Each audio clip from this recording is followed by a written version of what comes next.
Here. Welcome to Mindfulness Practice with Paul Sugar. Mindfulness, of course, being that skill that allows you to be present moment by moment and aware of your body, thoughts, emotions, and breath.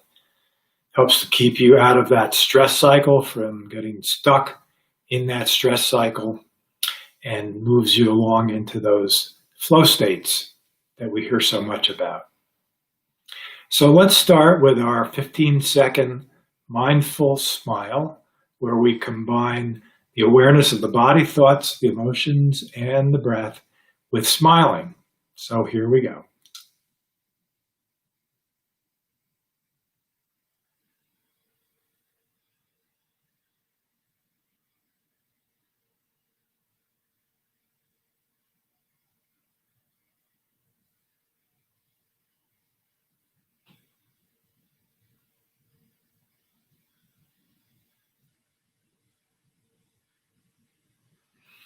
Okay, so that was our mindful smile.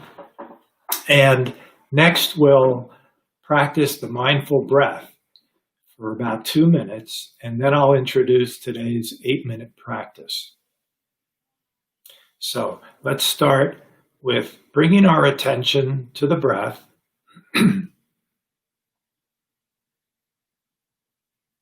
Breathing in and out through the nose.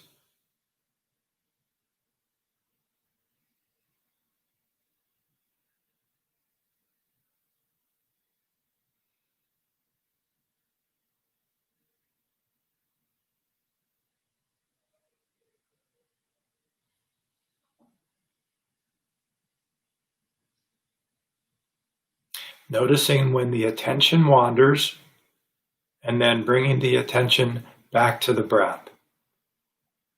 That attention wandering is a big part of the mindfulness practice. It's an opportunity to build that mindful muscle.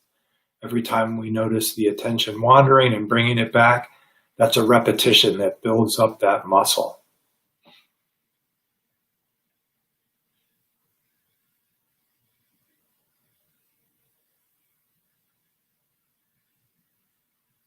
Breathing, staying with the breath.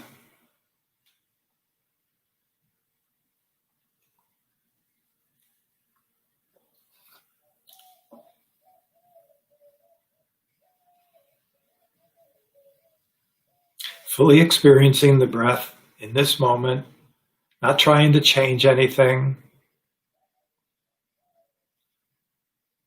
Just experiencing the breath as it is, as we breathe in and out through the nose.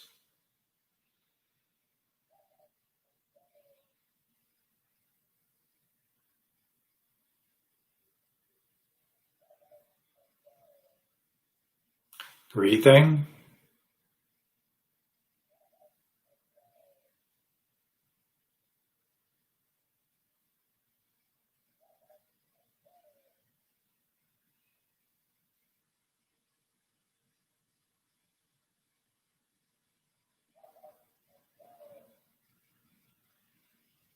Allowing ourselves to connect to the body through the breath.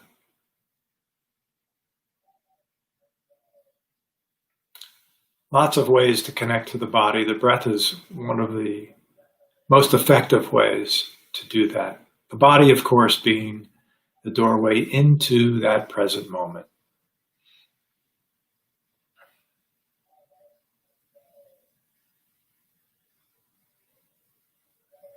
Staying with the breath, keeping it simple. This is a very effective practice. The simpler, the more effective.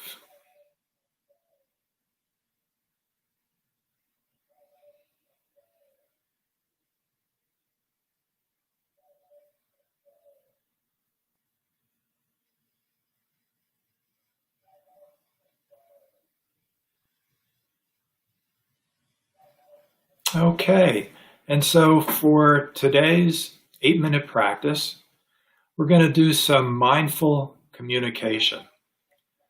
And of course, you probably aren't there with anybody that you can actually talk back and forth with. So we're going to reflect inward on various ways to communicate. We use our imaginations this way. Of course, communication is 95% nonverbal. But of course, we need to master that verbal part as well.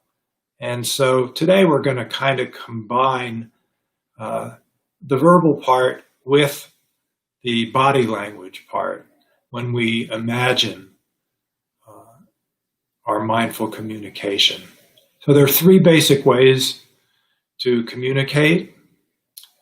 There's passive, there's aggressive, and there's passive aggressive. And we'll start with those where we imagine being in a situation for each one, and I'll guide you through that. And then lastly, the fourth one, we'll do a mindful communication. But we want to be able to be aware of when we're communicating those other ways, the unmindful ways, the passive aggressive and passive aggressive.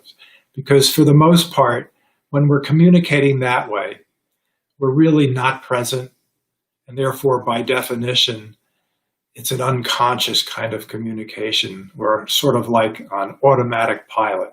So we want to break out of those patterns, but the best way to break out of those patterns is to first bring our awareness to them. So let's first start with passive, and we'll imagine ourselves in a communication with somebody who's yelling and screaming at us, and we're just kind of slinking away, being very passive about it, being fearful. So just picture yourself in this situation where somebody is being very aggressive and you're just being passive. You're just taking it. So let's spend a few moments imagining that scene and then bringing our attention to our body, thoughts, emotions, and breath. Noticing just with the imagination how effective understanding this kind of experience can be. Imagination is a very potent vehicle. So continuing to picture yourself in this situation, somebody being very aggressive, and you're just being passive. They're sort of walking all over you. How does that feel emotionally? How does it feel in your body? What kind of thoughts are you having?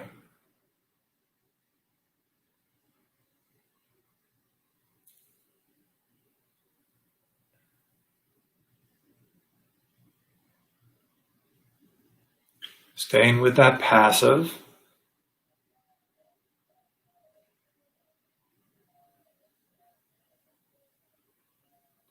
What's it like to really be present with passive?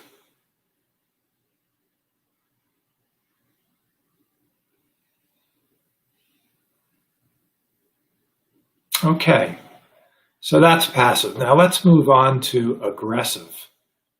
So you're with that same person who's being very aggressive with you. But this time you're going to be aggressive back. So there's a tug of war going on. The two of you are really going at it. Both of you being very aggressive in whatever way your imagination brings you to it. And so with this aggressive kind of interchange, what's going on in your body, your thoughts, your emotions, and your breath? Connecting to that kind of behavior that we're really not usually present for.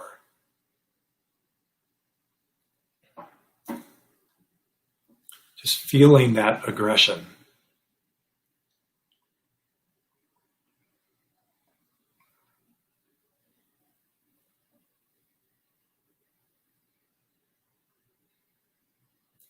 How does it feel to be involved in this aggressive interchange? You're being aggressive, the other person's being aggressive. What does it feel like? What are your thoughts? Is it affecting your breath?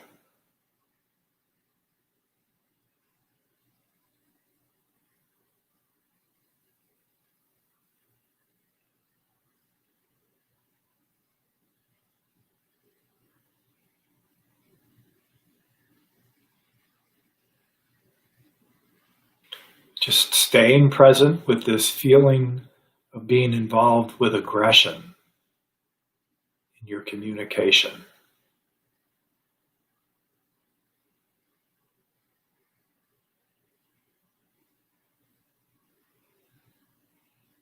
Just sitting with that aggression, noticing what's happening with you.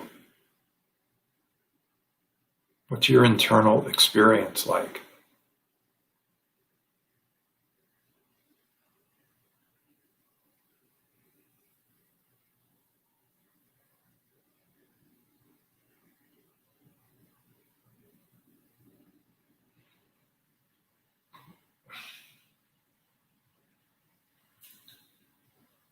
All right, so that's aggressive. Now moving on to passive aggressive. So here's a situation where, let's say, somebody's being very aggressive with you. But instead of making contact back with them, you're kind of stepping aside and there's no contact, there's no connection there. Or if you want, you could reverse the roles. You can be the one who's being very aggressive, but the person that you're trying to connect with and have contact with is just kind of turning to the side and avoiding you, whichever way works best for you. The key here being that the passive is not making any contact at all, and the aggressive is just being very, very aggressive. And then noticing, what does that feel like in your body, in your thoughts, in your emotions, and in your breath? Passive aggressive. What is that experience? What does that interaction feel like for you? I'm sure you can reflect upon situations that you've been in that are just like that. So we're becoming familiar with these automatic pilot ways of communicating. Passive aggressive.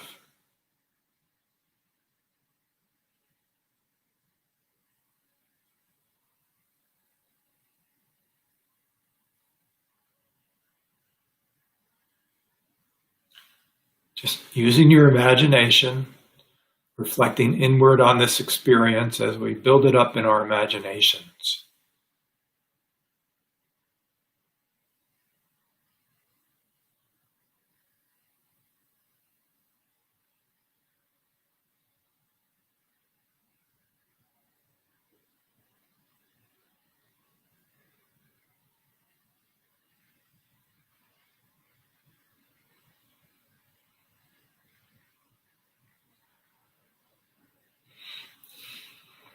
Passive aggressive. Being present with something that we're not usually present with. That helps us to become aware of the pattern, allows us to change it. First part about changing patterns is the awareness of them.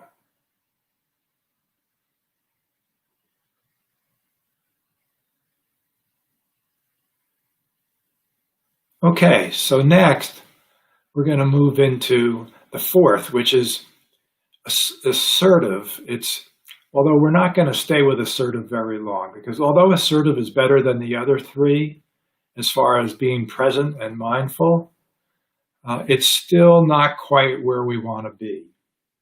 And so I'm going to suggest another way of being present in communication, and I'm going to use an analogy with the martial arts of Aikido.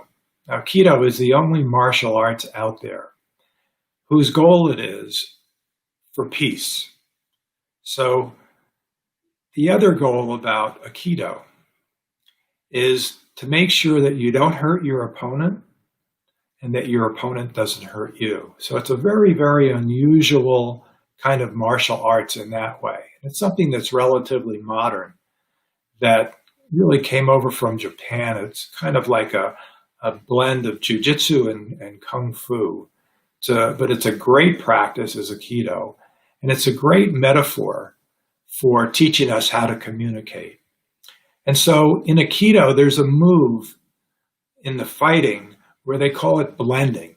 And so if you can imagine two people coming at each other, and then one person grabs the wrist of the other person, and then turns that person so that they're facing in the same direction that you're facing. That's the first move in that particular Aikido move. And that's called blending. So what happens there, and the reason that it's such a powerful metaphor, is because once you've turned the person and they're facing in your direction, what's happening is you're both experiencing and sharing the same perspective. You're both looking at the same thing. You're both having that same understanding of looking at whatever it is in front of you. So you're sharing perspective. And you're connecting. There's that connection right there with the wrist. Now, what makes it even more interesting, as far as the practice of mindfulness goes, is that once you're at that point, once you've both turned and you're facing in the same direction, you don't really know what's going to come next. And that's the most fascinating part of this particular mindfulness practice, and with a lot of communication. The key is being able to be present with not knowing what's coming next. Let me say that again, because it's very, very important. Being able to be present and comfortable with not knowing what's coming next. And that's where this Aikido blending move takes us. Takes us right into that space of attention and present moment awareness, of not really knowing what's going to come next, and yet you're both connected, and yet you're both sharing that same perspective. So let's just sit with that feeling for a short period of time and see what that's like, what's going on in the body, the thoughts, the emotions, and the breath as we're blending with that other person.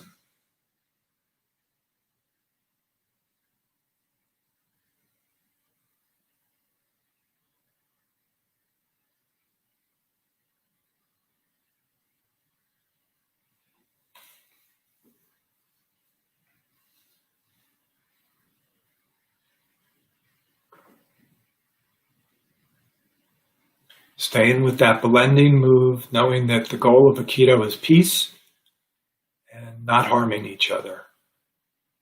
That's why it's such an interesting form of martial arts.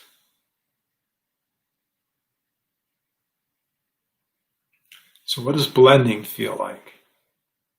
What's happening in your body, your thoughts, your emotion, breath? Blending in communication, connected, sharing, comfortable with not knowing what the next step is going to be, and that it's just going to unfold.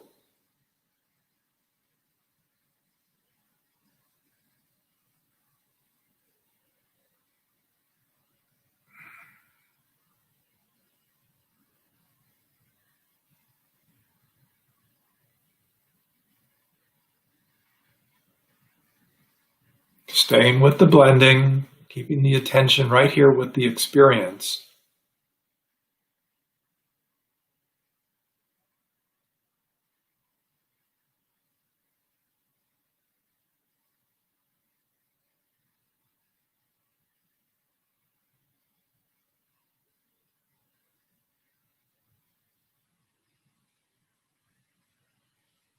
All right, so those are the four basic ways that we can communicate, combining both verbal and nonverbal. Once again, nonverbal is probably 90 to 95% of how we communicate with each other. The rest of it, the verbal part, we still need to be present with that. But the big part about mindfulness, of course, is being connected to the body. And the more we are connected to the body, the more we're able to communicate using body language.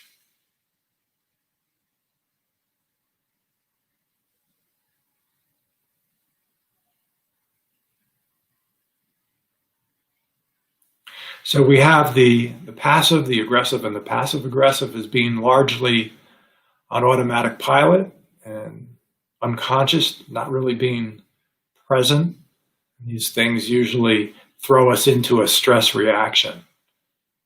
And then the fourth, well, there's the assertive, which is moving in the right direction, but the real fourth way of communication, the mindful way of communication, is that Aikido move of blending, connecting, blending, sharing the same perspective, communicating, and the goal being peace and not harming each other.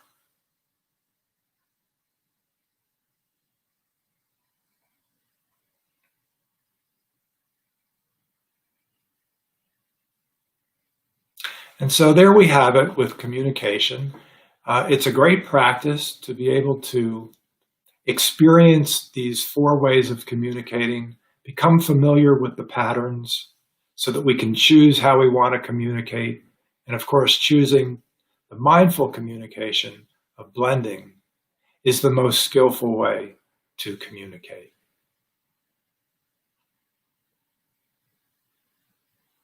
All right, so probably have a minute or so for a question, if anybody has a question.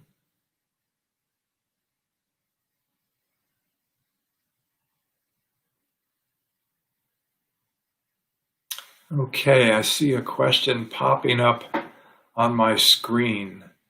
Does mindfulness help with anxiety and depression?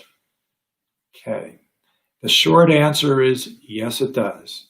In fact, I would have to say that the majority of the 3,000 studies out there having to do with mindfulness, and then maybe not the majority, but a lot of the studies out there having to do with mindfulness, are geared toward anxiety and depression.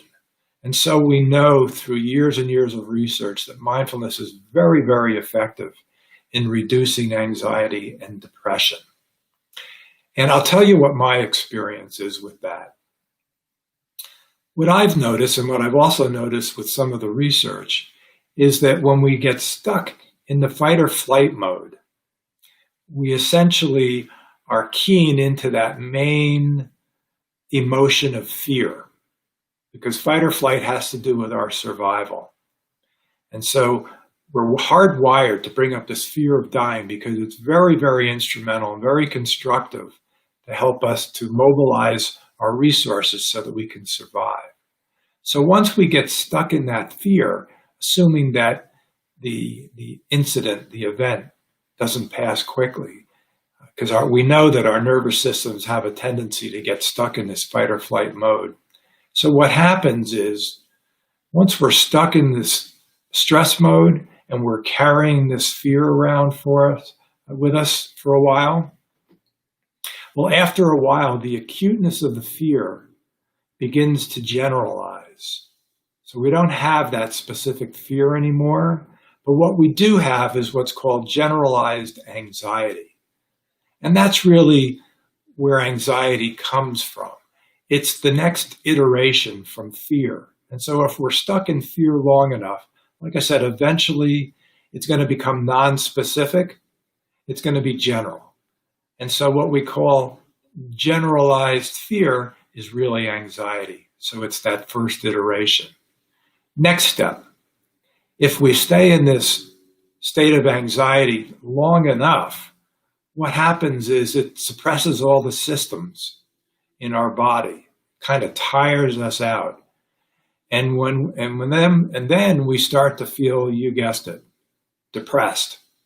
So depression would be the next iteration.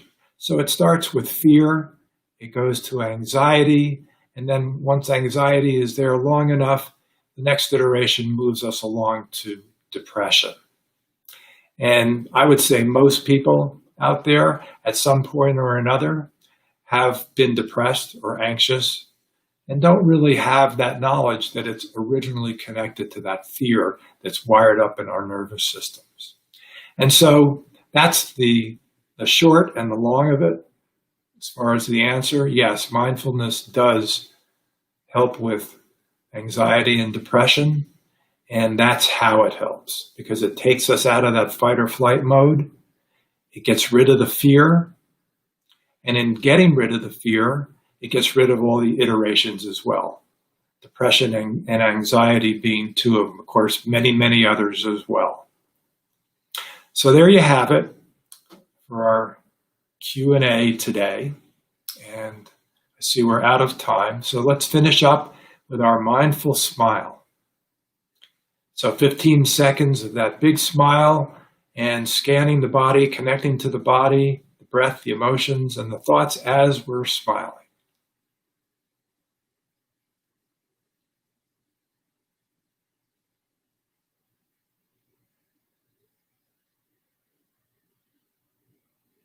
Big smile.